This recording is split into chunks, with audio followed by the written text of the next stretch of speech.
Good afternoon. I am Anita Baker. I'm a grant administrator in the Division of Community and Regional Affairs in the Department of Commerce, Community and Economic Development for the state of Alaska. Earlier this year, our staff solicited and awarded a contract to ICF to assist our staff on the development of this action plan and this mitigation needs assessment. Next slide, please.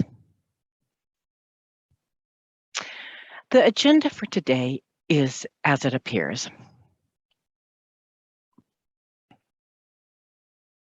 Next slide, please. Next slide, please. The purpose of today's public hearing is the U.S. Department of Housing and Urban Development has allocated $2,288,000 in community development block grant funds for mitigation to Alaska in response to the 2018 Cook Inlet earthquake, also known as the Port McKenzie earthquake. The purpose of today's informational workshop and public hearing is to provide residents an opportunity to ask questions about the goals of the CDBG-MIT funding and understand the risk assessment methodology used to prioritize risk, provide comments regarding mitigation needs in your community to protect from future disaster events, and respond to our draft action plan describing mitigation activities to be funded with the grant. You may send your comments either in our chat room today for questions and answers, or you may also email it to us or send it by mail or fax. We will provide the email and the mailing address at the end of this presentation. We will be taking comments on the draft action plan on our website, and as well as take those comments through December 10th of 2022 before we submit it to the HUD Anchorage Field Office. Next slide, please.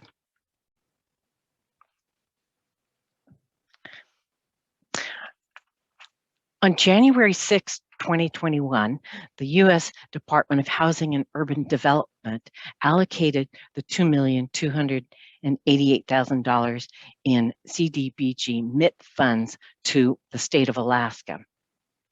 Previously, HUD had awarded Alaska $35 million in CDBG disaster recovery funds explicitly for disaster recovery efforts from the earthquake.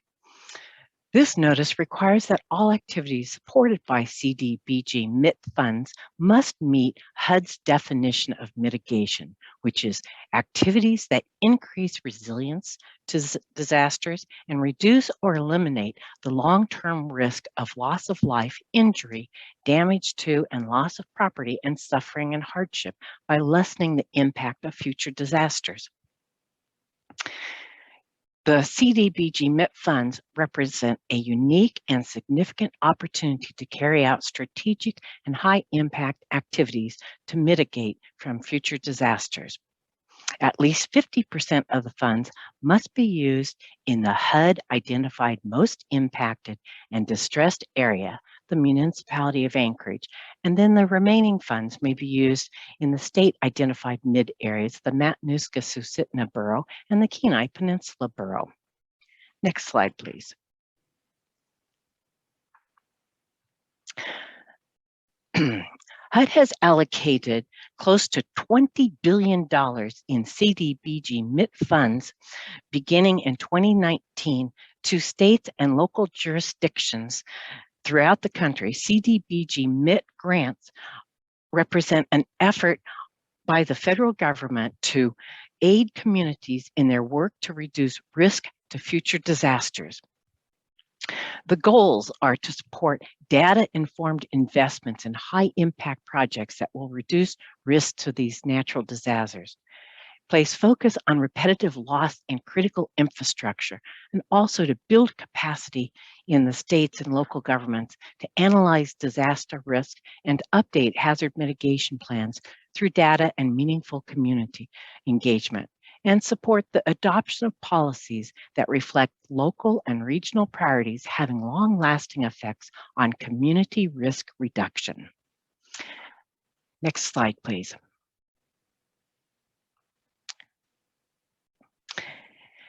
And some of the CDBG-MIT eligible activities include meeting the definition of mitigation as described in the Federal Register notice, address current and future risks identified in the mitigation needs assessment, and prioritize low to moderate income communities.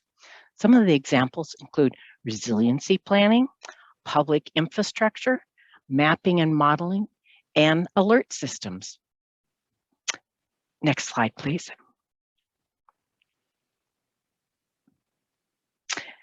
As we had previously stated, the most impacted and distressed area was identified as the municipality of Anchorage by the U.S. Department of Housing and Urban Development.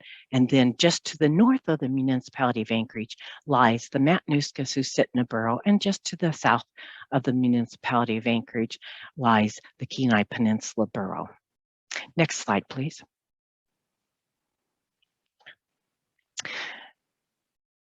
The use of the CDBG-MIT funds concentrates on prioritizing community lifelines and critical facilities, such as our communication systems, our health and medical systems, our energy systems, also our transportation system, food, water, and shelter, safety and security, as well as ensuring that hazardous materials are properly managed. Next slide, please. In our mitigation needs assessment, next slide, please.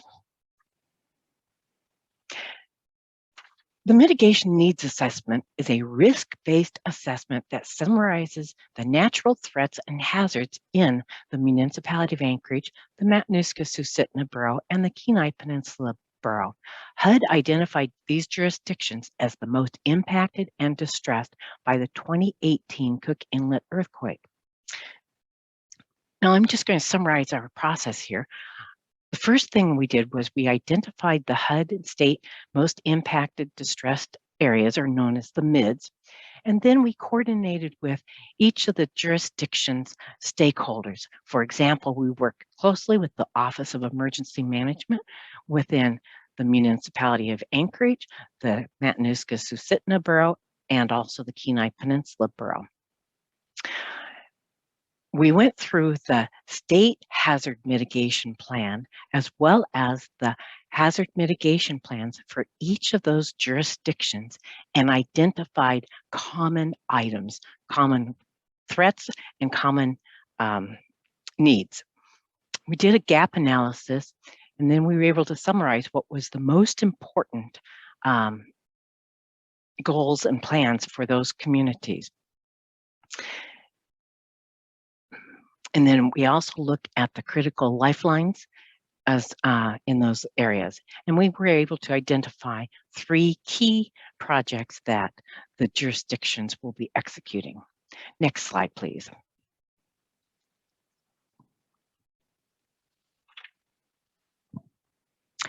Again, as I stated, we had the ICF analysts work with our hazard mitigation planners and identify common areas in the state as well as across those 3 jurisdictions. And flooding is one of the flooding, wildfire, earthquakes, tsunamis, landslides and ground failure, severe winter storms, volcanoes, and cryosphere hazards. We also identified subhazards analyzed, including erosion, ice and sleet, snowstorms, and avalanches. Next slide, please.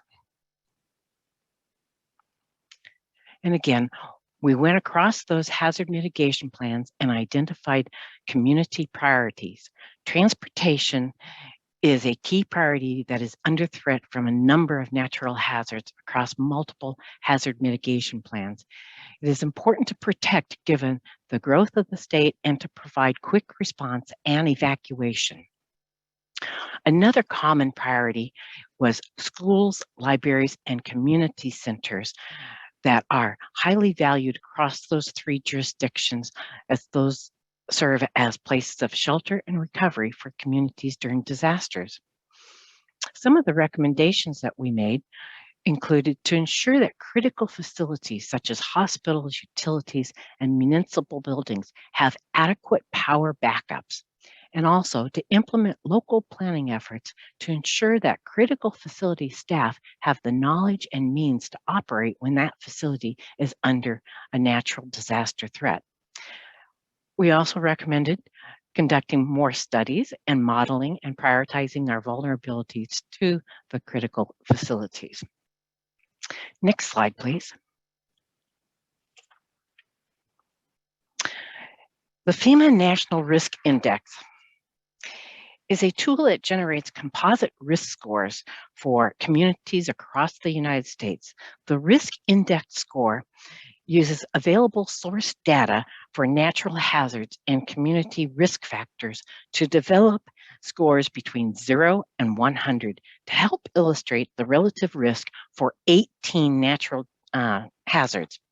The score uses expected losses from disasters, social vulnerability, and community capacity to create a standard score.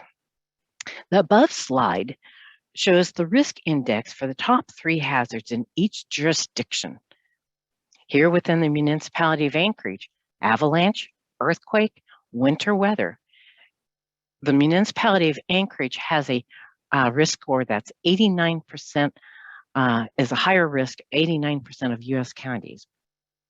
The Kenai Peninsula Borough also has a risk of avalanche, volcanic activity, and tsunamis. It is and also the Matanuska-Susitna Borough, it has a risk of avalanches, earthquakes, and flooding. Next slide, please.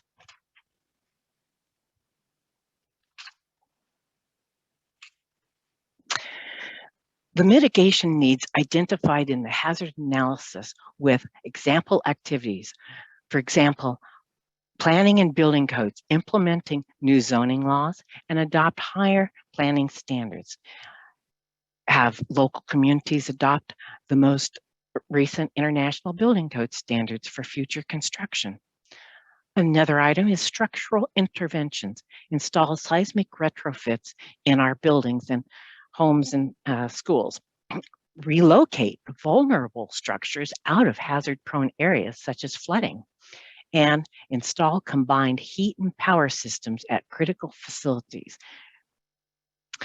Alert systems. We intend on improving the tsunami alert system on the Kenai Peninsula Borough. The remaining 2 items is capacity building, again, helping communities with the tsunami readiness program, and also helping communities conduct analyses for certification processes and local planning efforts. Also, mapping and modeling, improve modeling capacity and data sharing agreements, and perform seismic and structural analysis for critical facilities, and conduct comprehensive flood mapping. Next slide, please. Next slide. During the past several months, while our staff was working with the 3 jurisdictions, we determined that within the municipality of Anchorage, there was a need to convert from our current called local datum to the National Spatial Reference System, so that FEMA later on could do some remapping of our special flood hazard areas. That will be critical for future infrastructure and building housing. On the Kenai Peninsula Borough, there was a desire to expand the current tsunami hazard siren system. And within the Matanuska-Susitna Borough, we determined that there was a need for a home flood mitigation program. And then we have allocated all of the state planning dollars to the 3 jurisdictions, and we were able to retain 5% for state administrative expenses. This funding has a life expectancy of 12 years. Next slide, please. As I mentioned, within the municipality of Anchorage, the funds will be used to support the modernization of Anchorage geospatial benchmarks to align it with the National Spatial Reference System. The NSRS conversion will support accurate flood risk mapping throughout Anchorage, enabling FEMA to update outdated floodplain maps. New maps will guide investment in infrastructure and housing, reducing hazard risk to people and property across the area. Our total budget for this is $1,086,800 to serve the municipality of Anchorage, and it will address sea level rise, flooding, high storm surge, coastal flooding, and tsunami inundation. And this will benefit all of the residents of the municipality of Anchorage. Next slide. As mentioned, on the Kenai Peninsula Borough, the funds will be used to install all hazard alert broadcast system sirens intended for coastal tsunami warnings, as well as other hazards, including floods, windstorms, and volcanic activity. The Kenai Peninsula Borough intends to expand the existing sirens to include Kachemak Silo, resulting from the updated 2019 tsunami inundation maps, which indicate this area is in the impact zone and should have sirens. The program is also investing in sirens in the following communities: Homer, Seward, Nanwalik, Port Graham, and Seldovia. The total budget for this project is $543,400. It will also be leveraged with other funds from the state of Alaska. The service area is Kachemak Silo on the Kenai Peninsula Borough, and the hazards that will be addressed is tsunami, flooding, high surf, storm surge, coastal flooding, high winds, and sea level rise. And this will benefit all of the residents of the Kachemak Silo community. Next slide, please. This year, the Matanuska-Susitna Borough experienced quite a bit of flooding. As a result, they have identified the Matanuska-Susitna Borough Home Flood Mitigation Program, which will be a competitive funding program with funding available for 3 types of mitigation activities, targeting homeowner-occupied housing units or vacant structures located within the Matanuska-Susitna Borough and including properties within the city of Houston. The mitigation measures may include home elevation, home flood proofing, or home buyout and relocation activities. The allocation is $543,400 to serve areas in the Matanuska-Susitna Borough, and this will address flooding, ice jams, and high winds. And this will benefit homeowners within the Matanuska-Susitna Borough. Next slide, please. Public engagement. It is very important, and it's required by the Federal Register notice to draft an action plan and then post it on our website and provide the public an opportunity to not only review the action plan, but to also make comments. And at this time, that includes our web form, which is in both Spanish and English, our email address, and then that is also our mailing address and fax. And you can always go to our website and read the action plan as well. All right, next slide, please.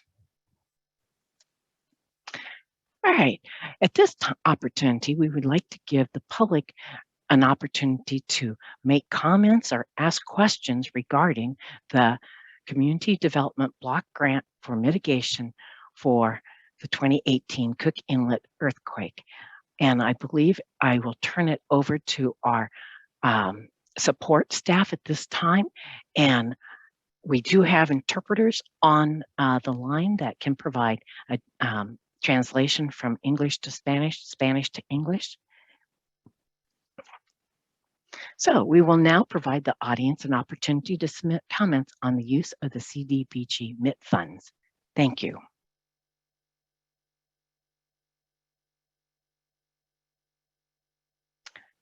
Are there any questions that anyone would like to enter into our chat room or come off mute and provide to our tech support staff?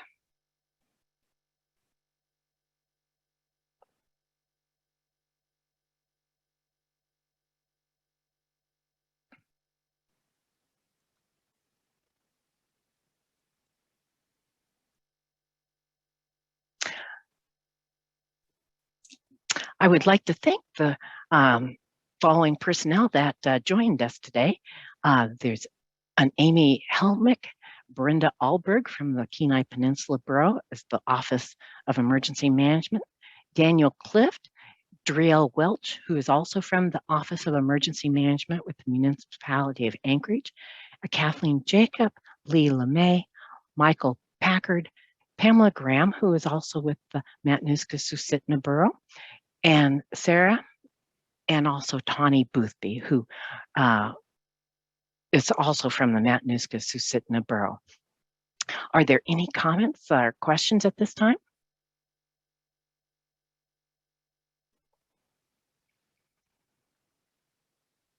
I'd like to say thank you for the support from ICF, in particular, Chris Narducci, as well as Larissa and Sarah.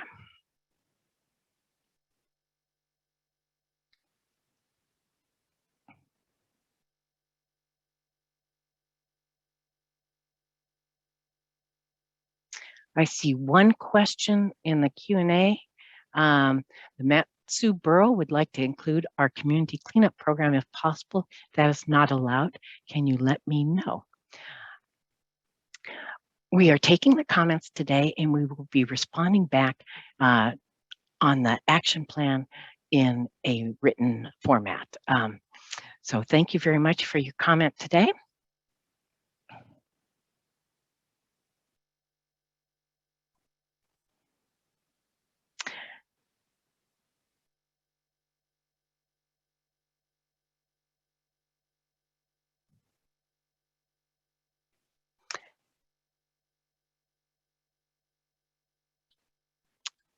If there are no other questions or comments to the CDBG-MIT action plan at this time, we will go ahead and conclude. And once again, say thank you for your participation and your attendance today. And I will turn it back over to ICF Tech. Thank you everyone for joining us today. If you do have any comments, please list your name with the questions you have. And if you need anything else, please write your name in the chat or ask any questions. We'll be open for a little bit longer.